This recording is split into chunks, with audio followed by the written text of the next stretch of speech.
What is going on, ladies and gentlemen? We are live from Ocean City, Maryland. Bachelor party. Mike Owens, you are getting married. That's kind of scary. That's like Nelson Aguilar in the slot. Well, I would like to think I'm a little bit better than Nelson Aguilar in the slot. That's what she said. I think I perform better than that. But here we are in the Bay here, Ocean City, Maryland, talking birds, and got quite a variety of fans here. We're gonna introduce Sean, who's a Giants fan today. Yeah. You got quite the fan. So we got a Giants fan in the building. Giants fan, right? We got a Giants fan. Do I even want to point to the right? I'm skeptical of showing this man. There he is, Jeff Krasinski, a Patriots fan. Rings. Quickly going away. Timothy Gravy, how are you? Eagles fan, right? That's right. There we are. Mr. Johnny Owens, Mr. Johnny Football himself, the man who, well, he orchestrated this whole thing. So, all right, let's talk some birds right now. Last night, Ronald Darby, eggplant emojis. My dick was hard.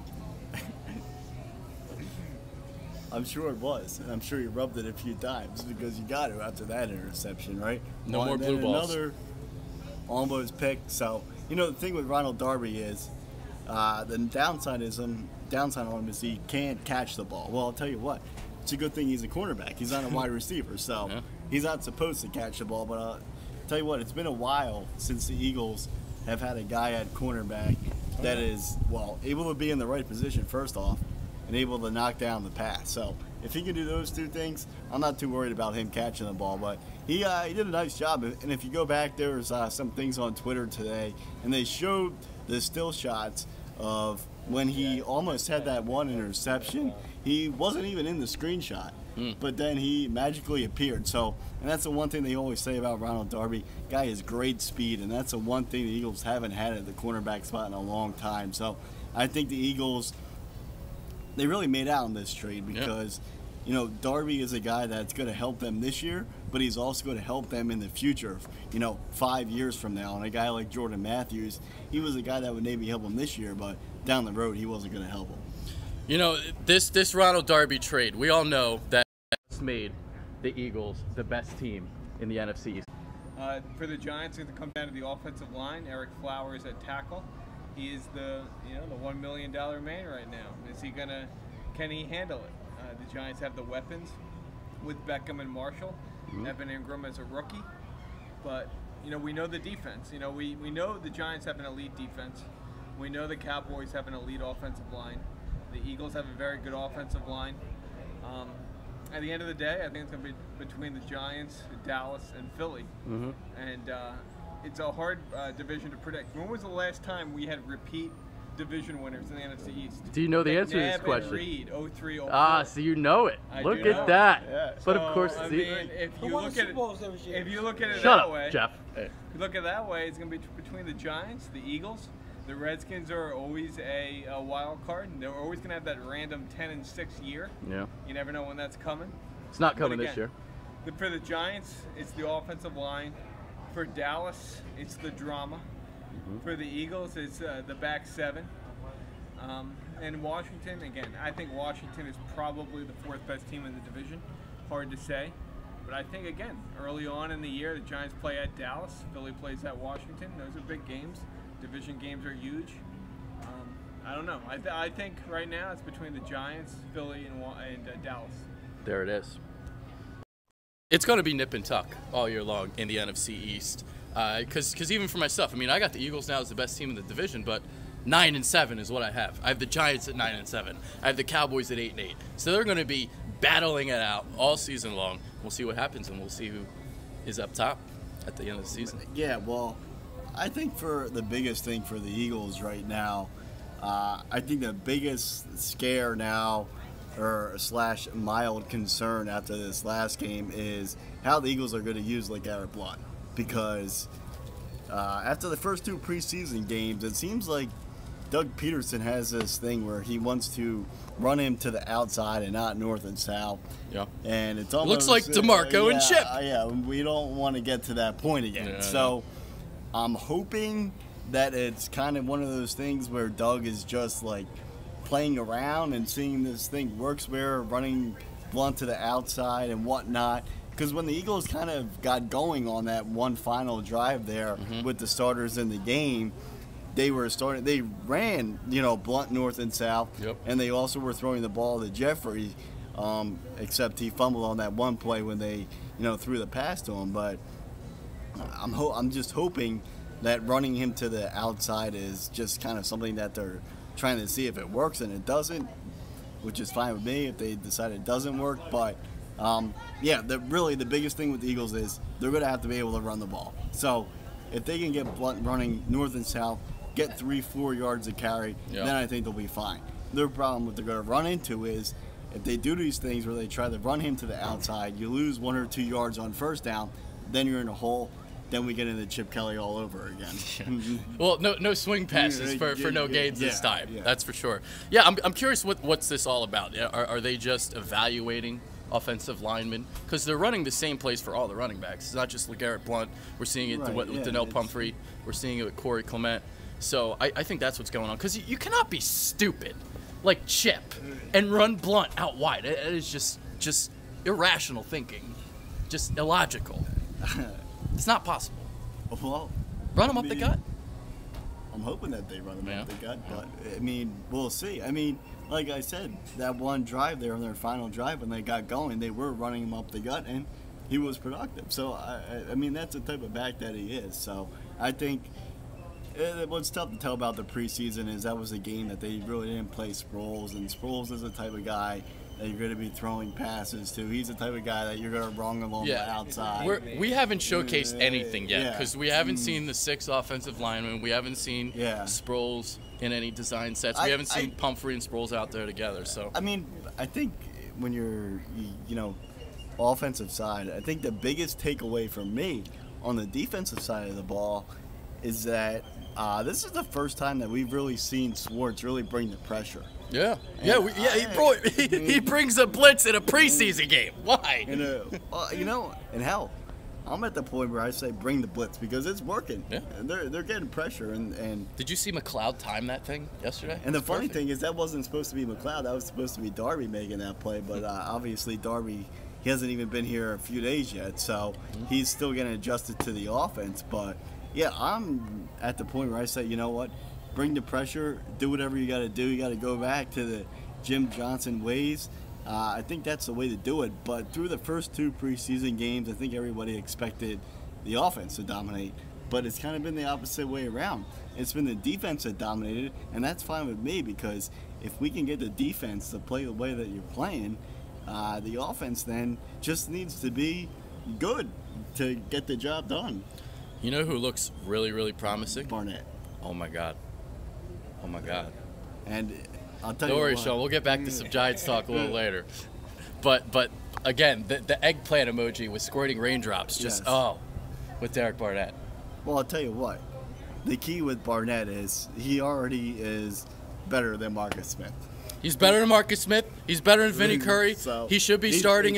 I don't know why Vinny Curry was starting last night. That is just ridiculous. Well, it's only a matter of time before Vinny Curry. Barnett and Brandon Graham, they have to start day one. Because Brandon Graham has been the guy that, for the first few years of his career, did not live up to expectations at all. No. But now he's starting to play like that first-round pick that he was. Mm-hmm. Now, if you can get him to play like a first-round pick, and you get Barnett to play like a first-round pick, you get both of them playing like first-round picks on the defensive ends, and then you get a guy like Chris Long who's having a pretty stellar preseason here.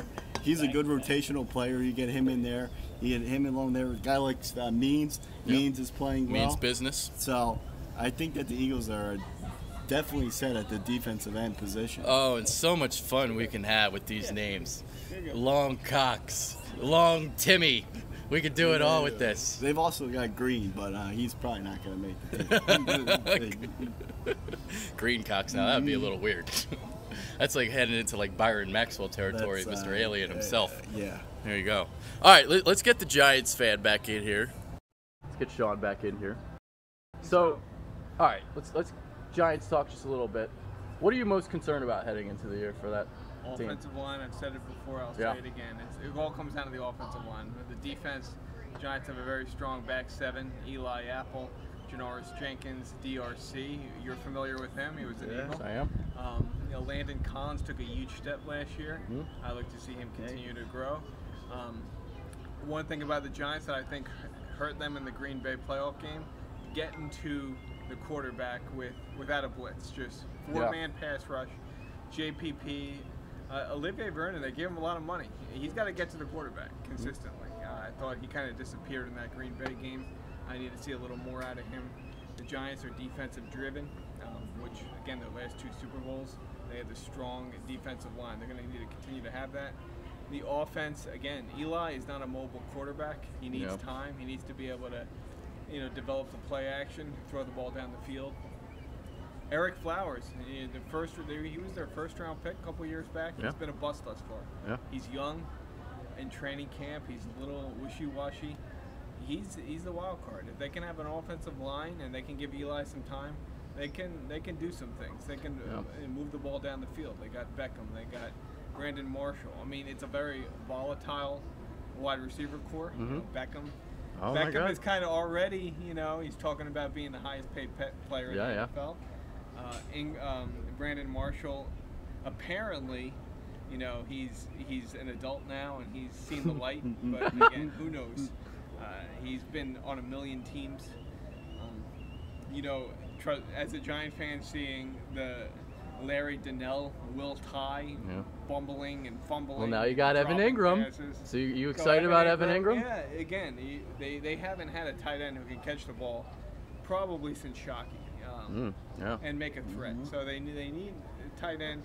A little worried about Paul Perkins carrying the load as a running back. I like him, though, because I think he's got some wiggle to him.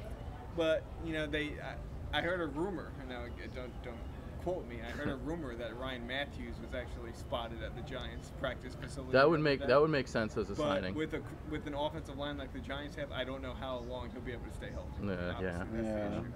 So Perkins is going to have to step up. It's, at the end of the day, it's going to come down to, can the offensive line give Eli some time? If you remember last year, their offense was very vanilla. A lot of 3 and outs. They played a field position game. They won a lot of close games. That's not going to work this year. They're going to need to spread the ball out and move the ball down the field. It's going to come down to that. Eagles always have matched up very well against the Giants. Oh yeah, we own you guys. That's a fact. Now, we're going to beat you twice, and we're going to win the division. To be fair, I have to say we own Dallas. You have to give us that. That's okay. I don't have Dallas winning the division, so you can beat them. That's okay. And, the Redskins own Philly. That's kind of the way it goes. Yeah. Everybody owns everybody. It's weird how it works in the NFC East. It's something to keep a monitor with the Giants is their kicker situation. They don't have a kicker. They brought in Mike Nugent, who's a million years old. Yeah. That could be a problem. Close game. They don't really have a kicker. We used to have that problem. Remember, Mike? We spent a 4th-round pick on Alex Henry. Guy. How about Tampa Bay just cutting Roberto Aguayo, gone. 2nd-round pick. Well, that was just an amazing move by the Bucs. But again, it's going to, at the end of the day, again, we know the strengths of the NFC East. We know the strength of every team. It's going to come down to how well can the Giants' offensive line do? How is the Eagles' defensive back 7 going to do? And is Dallas going to survive the drama?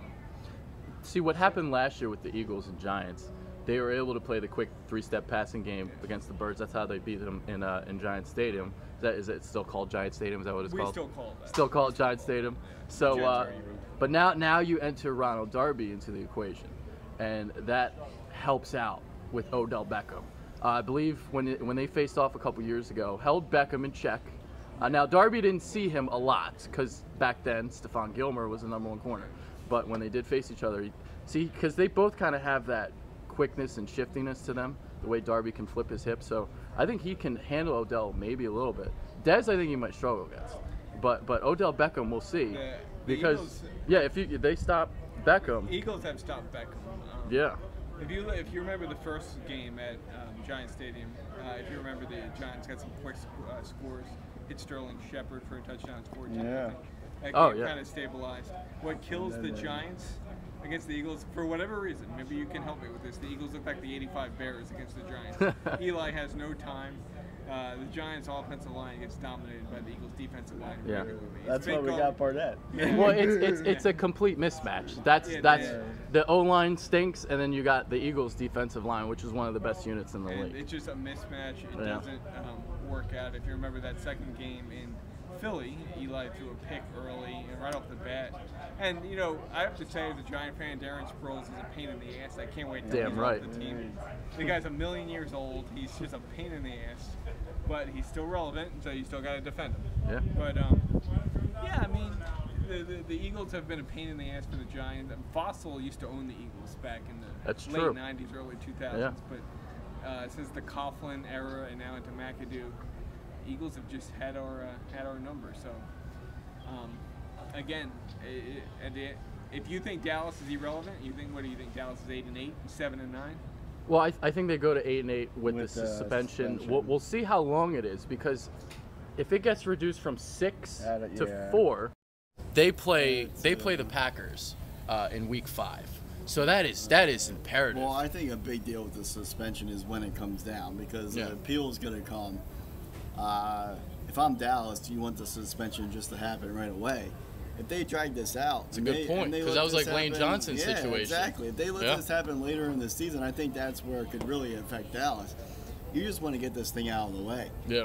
With the Eagles, it really, when Lane Johnson went down, that was the season. It was Yeah. over. Yeah. So, if he's their best player on the team, Mm-hmm. get it out of the way, let him serve it. I still think that 6 games is really going to hurt him, but at the same time, if you just let him serve it, they still got a shot. Yeah. But they let it drag on, and it goes into the latter half of the season. I think that's when Dallas runs into a problem. Here are my thoughts on Dallas. I think Dallas is very good. I think they're very talented, but their schedule is absolutely ridiculously tough. I don't know what it is off the top of my head, but it's like at Green Bay, at Seattle, all these ridiculous opponents, and a bunch of tough road games, I believe, if I remember correctly. So actually, they might play Green Bay at home. I don't know, but it's a very, very, very difficult schedule, and that's why I have 8-8 for them. So it's because when I did my, I do the Spiral Notebook and all that, I had the Cowboys ranked as the 7th best team in football, but I didn't have them making the postseason. So that's how much of a difference the schedule can They make. got Nolan Carroll now, so it'll be all right. Yeah, they got Nolan Carroll. Everything's gonna be all right. One thing with the NFC East, you got to look Oh. at who everyone is in terms of the NFC. The Eagles have to play Carolina. I think Carolina's going to have a big bounce back year. Yeah. The Giants have to play Tampa. Tampa's got a lot of weapons now. Tampa's Deshaun good. Jackson. They're not going to be easy. It's a tough schedule. The NFC East has to play the AFC West. AFC Oh, West, That's tricky. You which have is a lot of travel. A lot of Oakland and travel. Kansas City. Yep. The Chargers are better, and the Broncos have a great defense. And it's going to be tough. Now, the NFC West, I think it's going to be big. Like, games against San Francisco, that needs to be a win. The Yeah. Rams need to be a win. I mean, those games are going that's to be a the big game, factor yep. for these NFC East teams. I think what's critical too is getting lucky in the schedule and getting to play like the 49ers on the road and the Rams on the road, because those are wins. They need to be wins. Yeah. You can't, like, in It's- this division this year, you can't stub your toe against these Because big it's such a difference to get the 49ers on the road and they get Seattle at home instead of having to go all the way to Seattle and play them. The Giants have a break in terms of they play Seattle at home. One thing the Eagles did, the schedule makers did allow them to have, I think, they don't have to travel They between don't West have to Coast travel, trips. yeah. Again, the Chargers, they're a tough, I mean, you guys are playing Oakland on Christmas Day, right? Yep. Yeah. That's a tough game to predict. It's Oakland tough. is good. It's Kansas tough, City is yeah. good. I'll tell you Denver what. has an elite defense. Yeah. That's a tough division to play. That Oakland game was a Only- loss before the Darby trade, The only because thing they that weren't going to helps handle us- Cooper and The thing and that helps Crabtree. us is that the Oakland game is home for us and the Denver game is home for us. Yes. That helps. Yes. If we had to go to Denver, automatic loss. We had to go to Oakland, automatic loss. I think the Chiefs is an automatic loss. I would agree if it's if it was warm. later in the season, I would say automatic loss. Okay. Early in the season, I think it definitely helps. Well, Andy does get off to slow starts. He does. That's what I mean. that- And yeah. I think that getting Darby in this equation changes the whole thing. Because before it was going to be the Eagles are going to struggle because they're going to give up 1 million points a game, and then they're going to have to score like 30-some points to win games. But now I think that changes because now I think Darby takes a touchdown away from the other team. So now if you're talking about 23 points, that means the Eagles only got to get 24. And I think that's very possible. So I think that's where the whole equation shifts here because the Eagles are going into the season with just Jalen Mills. I think you saw last night, there's a huge difference between Jalen Mills and Darby. And now the fact that we have Darby as our number one guy, I think it kind of totally it switches the whole outlook of the season because, you got rid of Jordan Matthews, but, you knew what you were getting from Jordan Matthews. But you have a guy now like Alshon Jeffrey. He haven't had a number one wide receiver here since T.O. Nope. So you get a guy like Jeffrey now, and there he is, Mikey O, speaking facts. That's right. So, and I think that, I'll tell you this right now, the wild card guy in the whole Eagles offense, Trey Burton. Boom. Mark it down right now. Boom. He could have a better year than Zach Ertz. He could? I think he might. Because he gets that yak at least. He does. And he's a guy that Wentz has a chemistry with. And Burton, I've always been a fan of Burton. I love Burton. We love Burton because that's Jeremy's cousin. That's right. It is. But he's a guy that's kind of, he always goes under the radar because he's mainly a special teams guy. Yeah. But I think this is the year where, especially after the Matthews trade, he's a guy you can plug into the slot. I'll tell you what right now, Aguilar, screw it. He's done. I'm not expecting anything. I'd rather have Burton in the slot. So, watch out for him. I'll tell you what, he's a guy I think that no one's really kind of talking about, but he's a guy that could make an impact. All right. Anyway, to lament on the Darby thing, because like you were saying, it puts everything else in motion. I've made this point so many times before, but him being able to stop the quick three-step passing game just opens up the entire defensive line. It really does. And I think the Eagles, the acquisition of Ronald Darby, makes them a top 10 defense in the NFL. I think that's how much of it because see, you're not just improving the cornerback play. You're improving the defensive line. You're getting more pressure on the quarterback now. This defense could be very, very good this season. I think they have potential to be top 5. Woo! Woo! Hold on. He's had a couple beers, ladies and gentlemen. No, I'm but this is all right. Hot take. I'm being dead serious because from what I've seen through the 2 preseason games is if they can get the pressure that they're getting on the quarterback right now, if you can get to the quarterback within 4 seconds, I think with Darby and Mills at cornerback, I think Sidney Jones is the guy that they're going to bring along, and he'll probably be ready later in the season. That's what Jim Schwartz's defense is built on, right? Yeah. You get after the quarterback within 4 seconds, and if your cornerback can hold up, which now they can with the Darby acquisition, I think they have that potential to be top 5. All right, let's ask Sean. Is Mike had a couple too many alcoholic beverages? No, the Eagles are strong. I think the biggest thing with the Eagles is I think Pro Football Focus rated them the number 1 offensive line. If you watch the Bitter Birds, you know that I am not a fan of Pro Football Focus. I don't get all wrapped up in, the Giants had an elite defense last year. At the end of the day, it didn't get them anywhere in the playoffs. I think at the end of it comes down to when I get ready for an NFL season, I look at division games. Can you go 4-2 in the division, 5-1 in the division? That's what wins. The NFL, unless you're the Patriots or the Browns, and the Browns will go 3-13, the Patriots go 13-3. Everything in between is a couple of bounces here and there. Our first game, you guys could have easily won that. We could have won the second game. It's very close. Again, it comes down to execution. It's all execution. I think the Eagles are going to be a problem for the Giants. They always are. I think Dallas is more likely to go 8-8, and I think they have too much drama. I mean, I say 8-8, but I honestly have no clue. No one knows. I have NFC no East, idea what the they're NFC going to East, do.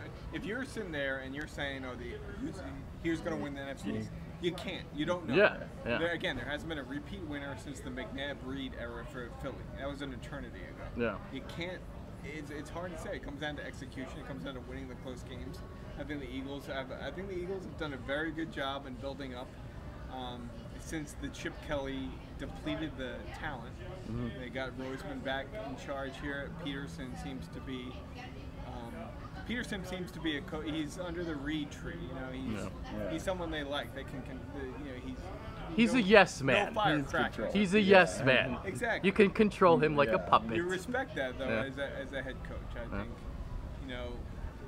it's hard to say. It comes down to division games. The Giants have to play at Dallas week 1. They got to play at Philly week 3. If the Giants can go 4-2 in the division and they can take advantage of the games they should win, I feel good about it. But we can break down X's and O's forever. It comes down to division games. Can you win your division games? The Eagles have a test at Washington. These are games you got to win. You got to win these games. That's a great point. I think the team that goes 4-2 in division could very well be your divisional winner. And look, there's Greavy. Oh, there he is, Greavy. Who's your divisional prediction? The Eagles. Yes. The Eagles. Go Eagles. Fly. Fly Eagles fly. That's right. All right. So yeah. Yeah. That's it. I think. What did the viewers think about Sean? What do you guys think? If you want a Giant, Maybe we'll have to bring Sean on the show for a Giants perspective. We just need to find that Redskin fan later tonight. Yeah. Maybe a Cowboy fan. No, Cowboys fans are not allowed on the show. That's not allowed. Not allowed. Johnny Football, you got any comments? Nah, not at all. I agree with everyone. Like I said. Go Eagles. Screw the Giants and Cowboys and Redskins. There it is. Go Birds, baby. All right, I guess we'll end this now. Go Birds. If you're in town tonight, hit us up. If you're in town, if you're in Ocean City, Maryland, enjoy Mike's bachelor party. Oh my. Do we want to live stream my moves tonight? I mean, we might have to. My failure with women? I don't know. We might break the internet. Might break the internet, actually. It will break the internet. Yeah. All right, we're heading out. Mike Owens. We've got Sean. I don't know your last name, sorry, but Sean. There it is. We've got, Jeff. Just good old Jeff, the Patriots fan. Jeff Krasinski. I'm Adrian Fedkiw. Johnny Owens. I'm out. Deuces.